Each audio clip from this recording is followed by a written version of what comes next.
안녕하세요. 이부사라라고 불리우는 인도네시아 김혜경 선교사입니다. 오늘은 제가 인도네시아 살면서 경험한 극한 결핍과 극한 상황에서는 오히려 하나님의 기적이 움직인다라는 내용으로 은혜를 나누고자 합니다. 혹시 여러분 중에 지금 가정과 개인과 생활 속에서 극한 결핍이나 길이 막힌 것 같은 분들에게 오늘의 이 말씀이 소망의 말씀이 되기를 주님 안에서 기도합니다. 저희 사역지에는 에덴이라는 공간이 있어요.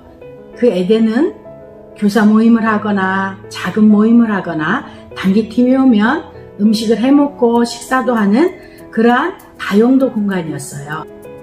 그런데 그 에덴은 처음부터 건축을 설계해서 지은 집이 아니고 학교를 지으면서 남은 자재로 만든 공간이기 때문에 건기에는 멀쩡한데 우기가 돼서 비만 오면 오른쪽 왼쪽 저쪽 이쪽 정신없이 새기 시작을 해요. 그런데 선교지에 너무 비용 들어갈 일이 많다 보니까 그 에덴은 항상 순위에서 밀려났죠.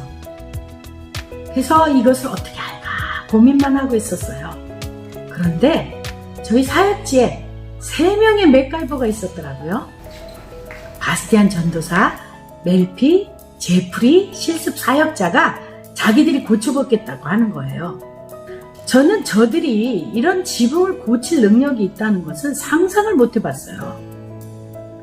그런데 기회를 주니까 고치더라고요. 그래서 생각을 했죠. 우리도 가끔 우리가 미처 알지 못하는 능력을 행할 때가 있다. 제가 바로 그랬어요. 제가 인도네시아에 딱 도착을 해서 3개월이 되니까 어느 교단에서 간증을 부탁하는 거예요. 3개월 된 제가 무슨 간증을 할 수 있겠어요? 그랬는데 또 못한다는 말은 하기가 싫더라고요. 저희 순복음은 좀 그래요. 제 언어 선생님하고 같이 힘을 합쳐서 다 인도네시아 말로 만들어서 그냥 통으로 외워버렸어요. 그리고는 강단에 올라갔죠. 근데 여러분들 해봤지요? 무엇을 외웠을 때 앞이 잘 풀려야 뒤까지 외워지는 거. 앞이 딱 생각이 안 나는 거예요. 첫 문장이 생각이 안 나는 거예요.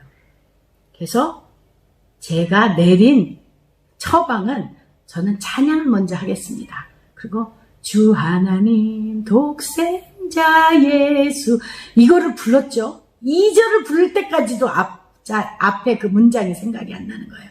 그래서 얼마나 마음속으로 기도하고 그 찬양이 끝난과 동시에 앞 단어가 생각이 나는 거예요. 그랬더니 외운 거는 왜 앞 단어 생각나면 다 풀리잖아요. 그래서 간증을 하고 내려왔다는 거 아닙니까? 극한 상황에서는 또 하나님이 그렇게 역사하세요. 등 떠밀지 않으면은 사람은 또 안 해요. 근데 또 등 떠밀으면 또 하잖아요. 제가 선교지에 딱 오니까요. 가장 한국하고 다른 곳이 찾아갈 사람이 없더라고요. 애기 봐달라고 찾아갈 사람이 없고요. 돈이 없어도 꿀 데가 없어요. 오직 지붕은 하늘에만 뚫려 있더라고요. 방주처럼. 그런데 그곳에서 하나님께 부르짖으니 하나님이 응답하시고 오히려 30배, 60배, 100배 길은 한 군데 막혔는데 7개의 길을 터주시는 하나님의 기적을 체험했어요. 선교지에 와서 우리 아들이 열이 40도씩 올라가고 아플 때 하나님께서는 천사를 보내주셔서 둘째 아들 사무엘이 좋은 병원에 가서 그 병이 나을 수 있게 치료해 주셨고요. 우리 큰아들이 2층에서 떨어졌을 때도 하나님께서 도와주셨고요. 여러 가지 결핍과 어려운 가운데서도 하나님이 살리시는 경험을 했습니다. 기적도 그런 것 같아요. 잘 먹고 잘 입고 모든 것이 다 평탄한데 기적이 필요합니까? 안 하죠. 그런데 사람들이 모였는데 돌아갈 수도 없는데 배가 고플 때 오병이어의 기적이 일어났잖아요. 풍랑이 일었을 때 물 위로 걷는 풍랑이 잠잠해지는 기적이 일어났잖아요. 군병에게 쫓겨서 막 달려가다가 홍해를 만났을 때 앞도 뒤도 다 막혔을 때 홍해가 갈라지는 역사가 일어났고요. 뭐 슈퍼가 많고 편의점이 줄줄이 있는 곳에서 하나님의 그 만나와 메추라기가 떨어지나요? 광야같이 먹을 것도 없고 마실 물도 없을 때 바위를 치니까 물이 나왔고 메추기로 공급하셨고 만나로 공급하시는 기적이 일어났지요. 병이 들어도 뭐 적당한 병, 약국 가서 약 사 먹으면 나을 병 이런 게 아니라 12년 동안 혈루병 환자라든지 문둥병 환자라든지 정말 인간의 의학으로 고칠 수 없는 그러한 희망이 없어 보이는 그곳에서 오히려 믿음은 자라고 믿음의 행위가 되어지고 하나님의 기적이 일어났어요. 열왕기하 7장 3절에서 17절에 보면 4명의 문둥이 얘기가 나와요. 그 문둥이는 그 시대의 문둥이는 저주받은 병으로서 성 안에 살지도 못하고 성 밖에 지금같이 요양병원도 없이 성 밖에 그냥 버려진 존재예요. 쓰레기 같은 존재.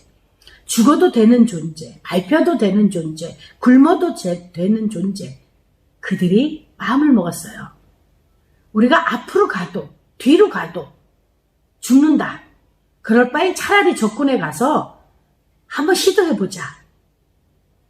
우리도 혹시 그러한 상황에 처할 때가 있죠. 앞으로 봐도 길이 안 열리고 옆을 봐도 길이 막혀있고 뒤로 물러나갈 수도 없고 이 살아가야 하는 그 상황에 있을 때가 있어요. 그때에 우리의 결단과 우리의 용기가 아주 중요하죠.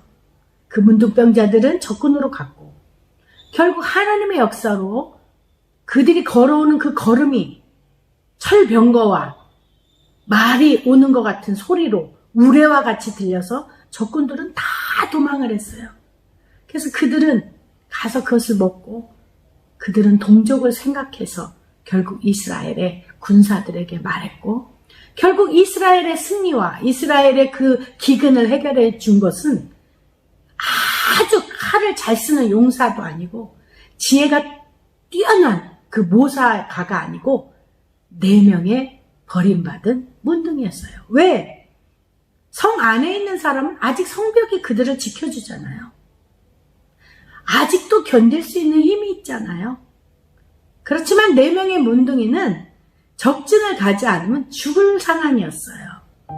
우리도 가끔 그런 상황 있잖아요. 경제적으로 너무 어려울 때, 그 누구에게도 손 벌릴 데가 없을 때, 여러분 혹시 지금 너무도 힘들고 남에게도 말할 수 없는 극한 고통과 결핍이 있다면 그 결핍을 기회로 바꿀 그러한 때인 것입니다. 많은 사람은 결핍이 죽일 거라고 생각하지만 그렇지 않아요. 오히려 그 결핍을 딛고 결핍을 바라보는 것이 아니라 그 결핍을 대하는 나의 태도가 어떠냐에 따라서 그 결핍은 축복의 통로가 될 수가 있는 것입니다. 사랑하는 시청자 여러분, 결핍을 딛고 주님의 손과 주님의 기적을 체험하는 우리 모두가 되기를 주님의 이름으로 축원합니다. 여러분들 주님의 이름으로 축복합니다. 주님의 이름으로 사랑합니다.